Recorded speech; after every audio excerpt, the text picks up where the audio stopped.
Here's how to fix the Instagram Notes feature if it's not showing up. First, make sure that your Instagram application is up to date. So, for that, you need to open your Play Store if you're using your Android, and App Store if you're using iPhone.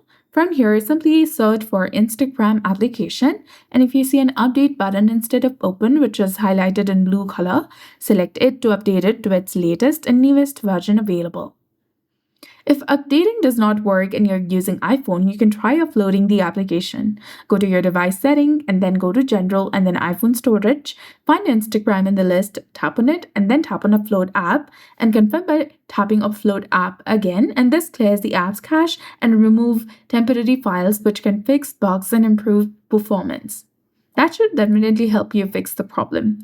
If not, you can go ahead and tap and hold onto the Instagram application. Tap on the eye icon in the top to go to App Info. From here, scroll down, select Storage, and then click on Clear Cache.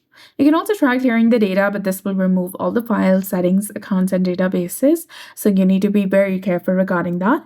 Come back, try force stopping this application and re-enable it. And then you can go ahead and also set the permissions according to you. Go to the battery section and make sure that it's set to unrestricted or optimized. So that's it. I hope you found this video helpful. If you did, please like, share, and subscribe. Thanks for watching. We'll see you again in the next one.